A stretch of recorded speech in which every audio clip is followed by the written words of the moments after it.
Hello everyone, what is going on? Raven here, welcome back. We're going to talk about the Meg 2 today. I have recently watched Meg 2 The Trench, and I will voice my own opinions, but first we're going to talk about the opinions of the sites I have found when talking about Meg 2 The Trench. So they say the follow-up to the Meg is a very distant, shabby descendant of Jaws, and if it had predictable action. It says that the sequel to the 2018 hit The Meg raises one of the timeless questions about cinema. When is a film so bad it's good? Hilarious in its crumminess, and when it's just plain awful. Meg 2 The Trench definitely falls in the terrible category. It didn't have to be that way. Meg knew exactly what it was. A movie with Jason Statham as Jonas Taylor, a diver battling a mega giant prehistoric shark previously thought to be extinct. The movie had no more or less ambition than to be slick commercial adventure, and while it wasn't great, it fulfilled the goal well enough to have earned more than $530 million worldwide. Meg 2 doesn't know what it is, other than a movie sort of like that first movie, but messier. Often it seems like a serious but very distant, shabby descendant of Jaws, yet at times it also had glimmers of meta wit. With nods at its own genre, in some scenes the look is deliberately low-tech, retro, and cheesy, but the action that is meant to be thrilling and explosive is pretty lousy too. All those bits and pieces don't add up to one entertaining movie. We need to make a stand, turn, and fight, Jonas tells his crew, when he realizes that many Megs are about to overtake them. That's the kind of lead-in dialogue and predictable action a viewer of Meg 2 is up against. Jonas now works at an oceanic institute devoted to saving the ecosystem, where a Meg raised from a pup lives in a giant aquarium in the office. We know that Statham has a sense of humor when we've seen it in films like Spy. Here he walks, runs, punches, and jet skis around with a perpetually furrowed brow, a skull as an acting choice. The end of the Meg teased Jonas' romance with the oceanographer Su Yin, who had a young daughter named Mei Ying. In the sequel, we learn that Su Yin has passed on, and Jonas seems to be a parent or like a stepfather of sorts to now 14-year-old Mei Ying. It's all murky, but relationships were never the Meg's strengths. Su Yin's brother, I'm just going to say it's Jiuming, but Juming? We're going to try Juming. He has also joined the Institute. He is played by Wu Jing, a Chinese superstar. His presence speaks to the film's global box office aspirations, but he fits in smoothly in a bland, unexciting role. Cliff Curtis returns as a level-headed manager Mac, and Paige Kennedy sits behind a computer as DJ. Now, Jonas takes a crew that includes Juming and even little Mei Ying. We don't know how she got in there either. 25,000 feet below the ocean floor to explore a trench that these Megs seem to be escaping from. When things inevitably go wrong, every major character is in danger and soaking wet. The gang end up in a raft. This feels unpleasantly familiar, DJ says. I just hope it goes better than the last time. That rare moment with the audience meant to laugh knowingly stands out. DJ seems to be in a different movie, especially when he takes out a gun to defend them from the super sharks and says, I even made poison-tipped bullets, just like Jaws 2. The director, Ben Wheatley, is the latest indie filmmaker to take on a big commercial project, as Taika Waititi did spectacularly with Thor Ragnarok and Chloe Zhao last with Eternals. Wheatley's films are quirkily different from each other, ranging from black comedy sightseers to the eco-thriller In the Earth. But each has a single distinctive tone, something the floundering Meg 2 The Trench lacks. The low-tech effects are sporadic and distancing. One shot has Statham holding a spear up to a looming Meg's mouth, which cuts to an overhead look at a big gray surface with a spear sticking out of it. Guess he speared the Meg, but even when Wheaty tries to ramp up the action and special effects, the jump scares never make you jump. No matter how many times a gigantic CGI jaw full of teeth lunges towards the camera. When a gigantic octopus tentacle reached out of the ocean to grab Mei Ying, it suddenly made me think of a very good octopus dish at a local restaurant. Wasn't even hungry, just that easy to lose interest in anything going on in this movie. I'm going to now talk about my personal feelings of the movie.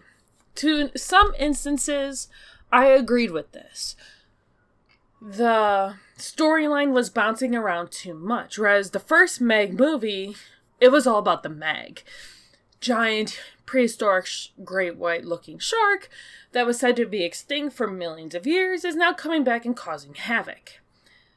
This movie had the potential to be amazing, and while every time there's a movie about giant predators like the Meg or like dinosaurs or anything like that, people are trying to make them, I don't want to say pet-like or, weapon-like, but there's almost always somewhere in the storyline that goes towards that direction.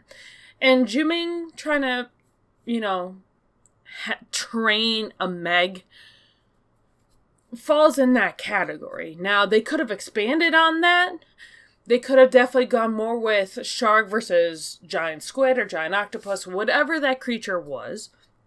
Yes, they definitely could have done that. It could have been an epic battle. Could have been the enemy of my enemy is my friend, and the Meg and Jason could have teamed up and gone after the giant octopus creature. But instead, they chose to go with people trying to kill Jonas Taylor. We do not know why. There is no explanation for that whatsoever. And to bring in the actual dinosaurs on land with the T-Rex time frame, to have them not pass on like almost all the other dinosaurs did, and to have them be in this movie again, well, it does add that extra little detail. I am unsure if that part was necessary.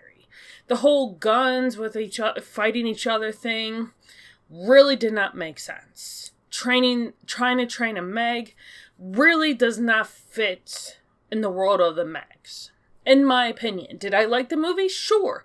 There was great things about it. Like, obviously, Jason fighting with a giant mouth Meg again is exciting. But there are so many flaws. They don't even explain how Su-Yen passes away.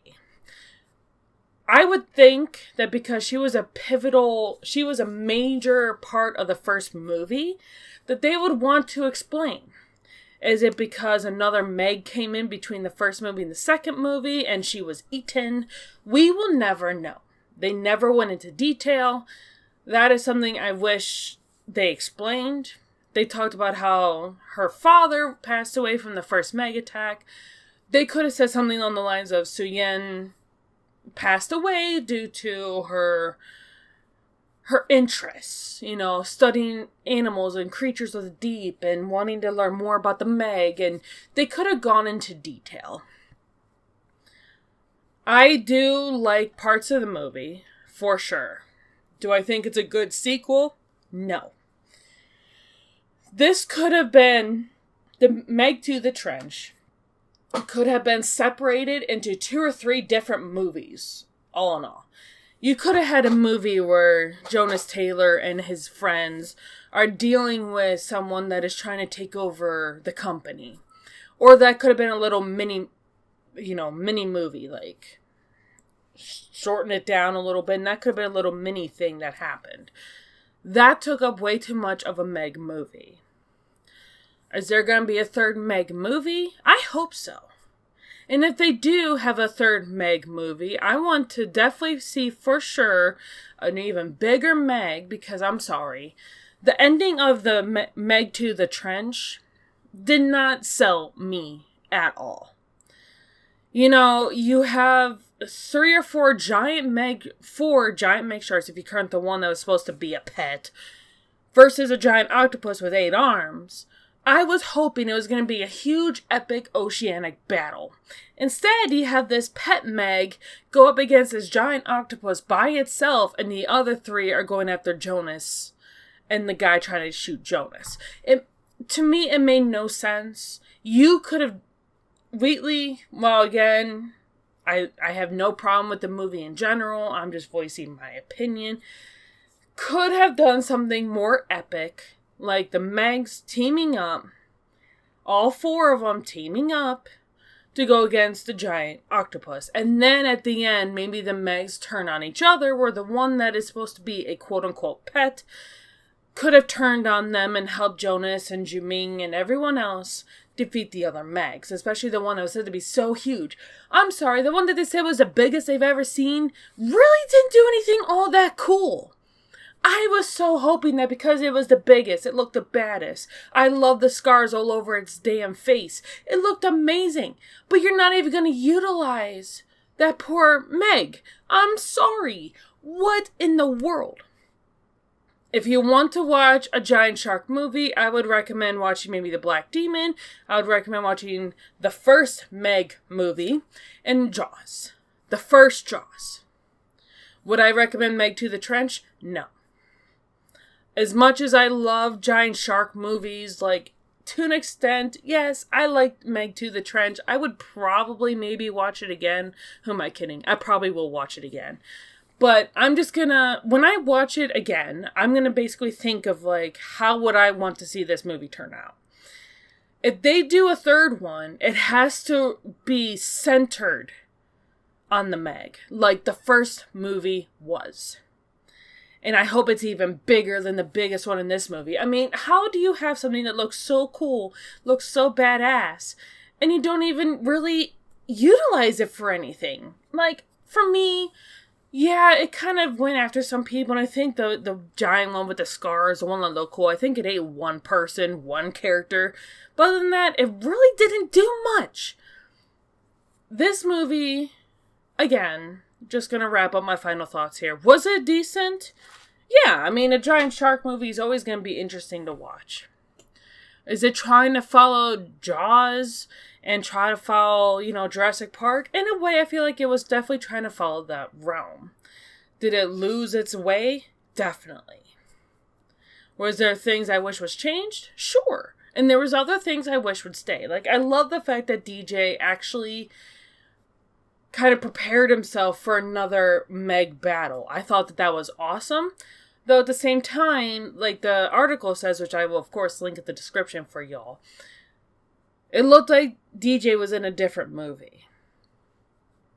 So my final thoughts, the movie needed some help. Now, I am not a film director, I am not a film producer, I know nothing about any of this stuff. But I know what I personally would have liked to see. Do y'all agree with myself and this article?